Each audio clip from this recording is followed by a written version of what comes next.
Hey guys, welcome back. This Arjun Mittal here, founder and CEO tax advisory. आज अपन इस video में देखने वाले हैं ऐसे कौन से 6 रूल्स हैं जो 1 अक्टूबर 2024 को एप्लीकेबल हो रहे हैं इनकम टैक्स के, जो कि अनाउंस हुए थे बजट 2024 में।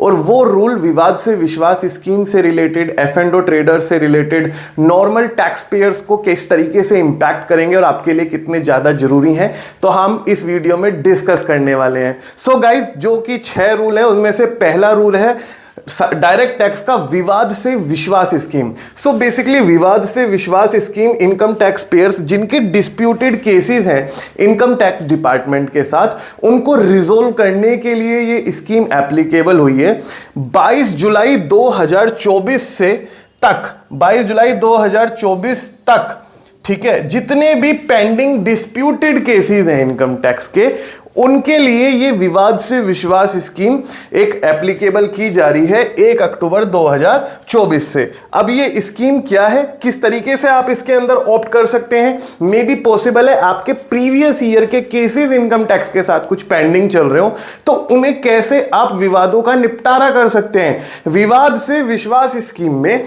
तो जो ऑप्ट करना चाहता है ये स्कीम, उसको 1 अक्टूबर से 31 दिसंबर 2024 के बीच में या तो 100% of the disputed tax amount या 25% ऑफ द इंटरेस्ट फीस या पेनल्टी अमाउंट डिपॉजिट करनी है इनकम टैक्स में। ईदर है, आप इसमें या तो ये जमा कीजिए या ये जमा कीजिए और इनकम टैक्स में आप इसको डिपॉजिट कर दीजिए, ठीक है। उसके बाद अब आपका जो केस है 31 दिसंबर से पहले तो 25% और 100%, लेकिन अगर आप इसमें डिले कर देते हो तो 31 दिसंबर के बाद भी आप इस स्कीम का फायदा उठा सकते हो। उस केस में 5% से इन्होंने ये बढ़ा दिया इंटरेस्ट फीस पेनल्टी, और 110% डिस्प्यूटेड टैक्स अमाउंट यानी 10% से इन्होंने ये बढ़ा दिया। आप इसमें भी ईदर वन ऑप्शन सेलेक्ट करके आप अपना अमाउंट डिपॉजिट करके विवाद से विश्वास स्कीम का फायदा उठा सकते हो और अपने डिस्प्यूटेड केसेस को सेटल कर सकते हो। ऑल राइट गाइस, तो यहां पे आपको कंसल्टेंट की नीड पड़ेगी ही पड़ेगी। रीजन बीइंग कि आपके जितने भी केसेस हैं, हो सकता है आपने कोई प्रोफेशनल पहले ही हायर किया हुआ हो, या हो सकता है आप हायर करने वाले हो, राइट। तो आप अपने जितने भी डिस्प्यूटेड केसेस हैं विवाद से विश्वास स्कीम के अंतर्गत जाके सॉल्व करा सकते हैं। मैं तो ये कहूंगा दूसरे वाला ऑप्शन सेलेक्ट करना और 31 दिसंबर 2024 से पहले करना। Reason being 25% of the penalty, interest fees वगैरह आपको जमा करके आप उसे रिजोल्व कर सकते हो। डिपार्टमेंट में अपील फाइल करोगे आप और 50% ऑफ द सच अमाउंट पे करके आप उसको यहां पे रिजोल्व कर सकते हो। अब इसको कैसे आप अप्लाई कर सकते हो, देखो इसका एक फॉर्म है विवाद से विश्वास स्कीम का, जिसको आपको फिल करना होगा। फिल के बाद आपको पेमेंट का इंटीमेशन चालान के थ्रू देना होगा, ठीक है। जो भी आपका 25% बनता है या 100% ऑफ द डिस्प्यूटेड अमाउंट, और उसके बाद फॉर्म 4 में full and final settlement order आ जाएगा, जो भी आपका सेटलमेंट होता है। अब ये आपके बीच में और इनकम टैक्स ऑफिसर्स के बीच में जो प्लीडिंग होती है, जो केस की डीलिंग चलती है, उसके ऊपर डिपेंड करेगा कि सेटलमेंट ऑर्डर क्या आता है, ठीक है। उसके बाद एक सर्टिफिकेट फॉर्म आके आपका केस रिजोल्व हो जाता है, ठीक है। अब जो टैक्स पेयर्स हैं, ठीक है, उनके डिस्प्यूट किस किस तरीके के हो सकते हैं, ठीक है। यहां पे जिनके डिस्प्यूट या तो इनकम टैक्स डिपार्टमेंट में पेंडिंग पड़े हैं, ठीक है, या हाई कोर्ट, सुप्रीम कोर्ट और अपीलेट अथॉरिटी के पास पेंडिंग पड़े हैं बिफोर 22 जुलाई 2024, ऐसे टैक्स पेयर्स विवाद से विश्वास स्कीम का फायदा उठा सकते हैं। हाई कोर्ट, सुप्रीम कोर्ट या अपीलेट ट्रिब्यूनल में अपनी प्लीडिंग को कंटिन्यू करने से अच्छा आप विवाद से विश्वास स्कीम में अपना यहां पे एनरोलमेंट करो, अपना फॉर्म फाइल करो, उसके बाद अपना इशू रिजोल्व करो। अब विवाद से विश्वास के बाद जो सेकंड मेजर चेंजेस है जो कि एप्लीकेबल हो रहा है 1 अक्टूबर 2024 के बाद, वो है आधार कार्ड एनरोलमेंट आईडी। अभी तक क्या हो रहा था, जो हमारा UIDAI अथॉरिटी है जो कि आधार बनाती है लोगों का, वो आधार एनरोलमेंट आईडी भी इशू किया करती थी, लेकिन 1 अक्टूबर 2024 से ये अब इशू नहीं हुआ करेगा। उसके पीछे डुप्लीकेसी रोकना था इनका सबसे बड़ा मेथड। आपको अपनी आधार जो एनरोलमेंट आईडी है वो कोट नहीं करनी पड़ेगी। रीजन मीन जब आप पैन कार्ड अप्लाई वगैरह करते हो तो उसमें नंबर है, उसमें ऑप्शन आता है कि आप आधार नंबर भी डाल सकते हो या आधार एनरोलमेंट आईडी भी डाल सकते हो। लेकिन अब एनरोलमेंट आईडी डाल के आप अपना पैन कार्ड वगैरह अप्लाई नहीं कर सकते थे। इनकम टैक्स रिटर्न फाइलिंग के टाइम पे भी आधार नंबर अब मैंडेटरी हो गया है। पैन का मिसयूज और डुप्लीकेशन रोकने के लिए आधार एनरोलमेंट आईडी को एलोकेट करना अथॉरिटी ने बंद कर दिया है। ऑलराइट, अब यहां पे आधार एनरोलमेंट आईडी जो यूज होती थी वो pan card allotment ITR filing में यूज होती थी, लेकिन अब आधार मैंडेटरी हो गया है। ठीक है, 1 जुलाई 2017 के बाद अगर आधार के एनरोलमेंट आईडी है आपकी तो क्या होता था कि कई लोग क्या होते थे, एनरोलमेंट आईडी डाल के डुप्लीकेट पैन ले लिया करते थे। ठीक है, और अपने आधार नंबर से एक पैन ले लिया करते थे। तो एनरोलमेंट आईडी का पैन अलग हो गया, आधार नंबर का पैन अलग हो गया। तो इस मिसयूज को रोकने के लिए एनरोलमेंट आईडी का जो प्रस्ताव है वो वापस ले लिया गया है अथॉरिटी के द्वारा। जो 6 इनकम टैक्स के रूल में उसमें 3rd नंबर पे है, जो कंपनियां शेयर्स अपने बाय बैक करती हैं। बाय बैक मतलब कई सारी कंपनियां अपने शेयर्स बायबैक के लिए निकालती हैं ऑप्शन। अभी बीते दिनों लिस्टेड कंपनियों ने बायबैक किया, इन्फोसिस ने बायबैक किया। ठीक है, तो buyback is taxable to you. पहले क्या होता था, बायबैक क्या होता था, कंपनी के हाथ में टैक्सेबल होता था। कंपनी को टैक्स देना पड़ता था बायबैक करने पे, जितना भी उन्हें गेन वगैरह होता था। लेकिन अब बजट 2024 में 1 अक्टूबर 2024 के बाद अगर आपके बायबैक आप करते हो तो जिससे शेयर बाय बैक किया जा रहा है, जो शेयर होल्डर है उसके हाथ में बाय बैक के शेयर्स टैक्सेबल हो जाएंगे। ठीक है, ओल्ड प्रोविजन क्या था बायबैक का, 115 QA of income tax act के अनुसार if company buy back shares, अगर कंपनी शेयर्स को बाय बैक करती है तो प्रोसीड शेयर होल्डर को दी जाती है। 20% शॉर्ट टर्म कैपिटल गेन यहां पे लगता है, मतलब short term capital gain 12%, long term capital gain 20%, cess 4%। तो इस तरीके का टैक्सेशन स्लैब वहां पे हुआ करता था और शेयर होल्डर के हाथ में एग्जेम्प्ट हो जाया करता था बायबैक के ऊपर टैक्स, क्योंकि कंपनी से पहले ही टैक्स वसूल किया जा चुका है। लेकिन अब नया प्रोविजन इसमें क्या है, अब कंपनी टैक्स पे नहीं करेगी, शेयर होल्डर को टैक्स पे करना पड़ेगा। अब शेयर होल्डर को किस हिसाब से टैक्स पे करना पड़ेगा, शेयर होल्डर को टैक्स पे करना पड़ेगा। देखो, ये एक तरीके से डीम डिविडेंड माना जाएगा। इनकम फ्रॉम बायबैक शेयर्स एक डिविडेंड की तरह ट्रीट माना जाएगा।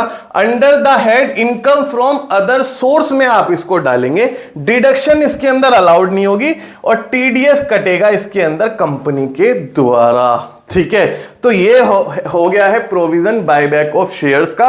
ये इनकम टैक्स का रूल है 3rd वन, जो कि एप्लीकेबल हो रहा है 1 अक्टूबर 2024 के बाद। अब मैं एक एग्जांपल के थ्रू आपको समझाता हूं। अगर किसी ने 1000 शेयर्स हैं 500 रुपए के हिसाब से 5 लाख रुपए के, 1 दिसंबर को बायबैक हुए 200 शेयर्स 700 रुपए के हिसाब से, 500 उसकी वैल्यू थी, 700 के हिसाब से हुए। ठीक है, अब 1,40,000 रुपए का जो है हमें गेन हुआ, इसके ऊपर टैक्स लगेगा 30%। रीजन मीन ये डीम डिविडेंड माना जा रहा है। इनकम फ्रॉम अदर सोर्स पे फ्लैट 30% टैक्स आएगा अगर आपकी इनकम टैक्स स्लैब से एक्सीड करती है। ऑलराइट, तो ये डिफरेंस पड़ा हुआ है। ठीक है, पहले क्या होता था, पहले कैपिटल गेन के हिसाब से टैक्स लगता था।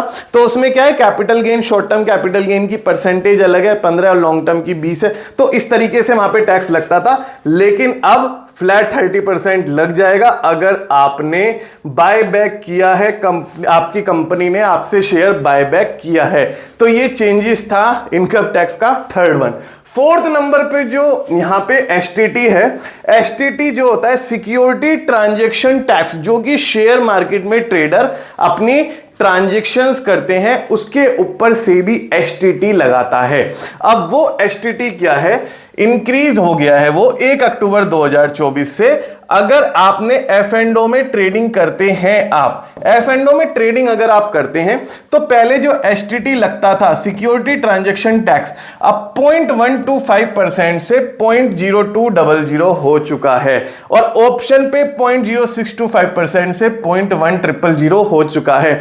ये आपको लग रहा है कि ये तो मामूली सी परसेंटेज है, F&O में ना ट्रांजैक्शन बल्क में होती है गाइस, तो यहां पे आपको बहुत ही ज्यादा फर्क पड़ जाएगा अगर आप बल्क में F&O में डीलिंग करते हो। तो ये रेट रिवाइज हो चुके हैं अब, ठीक है, ये रेट रिवाइज हो चुके हैं, इनको आप देख लीजिए। STT अब बढ़ के लगेगा। इसका इफेक्ट क्या होगा मैं आपको एक एग्जांपल के थ्रू बताता हूं।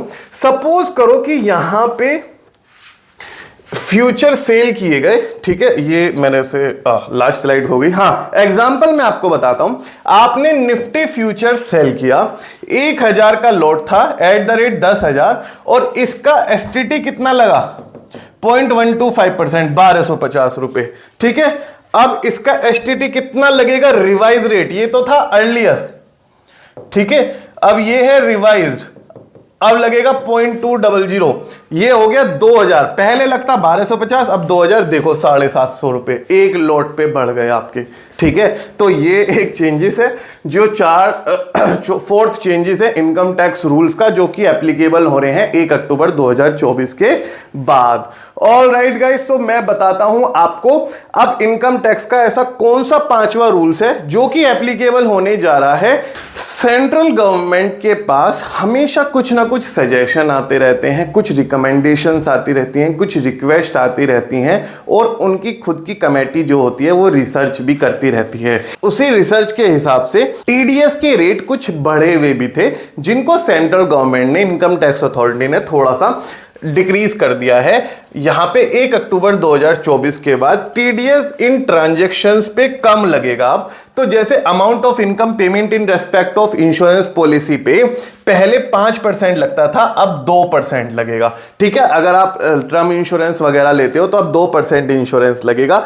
अगर आप एक ई-कॉमर्स ऑपरेटर हैं, ठीक है, तो आपका 194O में TDS डिडक्ट हुआ करता था, अब वो पहले 1% था, अब 0.1% TDS आपका डिडक्ट हुआ करेगा।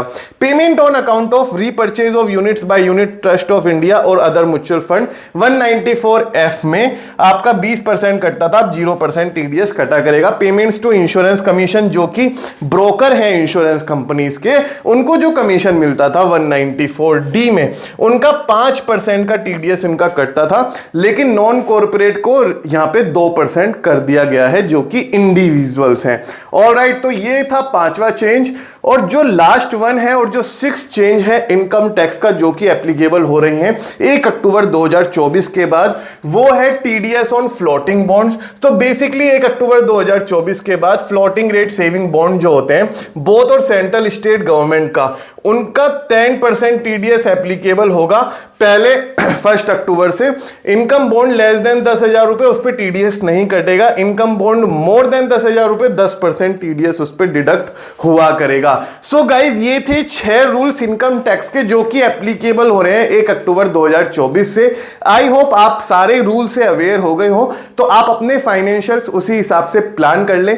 टैक्स एडवाइजरी एक लीगल कंसल्टेंसी फर्म है जो कि हेल्प करती है आपको इनकम टैक्स में, GST में, स्टार्टअप्स में, MSME से रिलेटेड, इंपोर्ट एक्सपोर्ट से रिलेटेड, ट्रेडमार्क रिलेटेड, क्वायरीज से related, all the legal services on your finger tips. तो टैक्स एडवाइजरी से अगर आपको कांटेक्ट करना है तो लिंक डिस्क्रिप्शन बॉक्स में गिवन है, फटाफट से जाके हमसे कांटेक्ट अस का लिंक फॉर्म भर दीजिए और मेरी टीम आपसे कनेक्ट करेगी as soon as possible. Thank you so much guys, बने रहने के लिए। Thank you so much.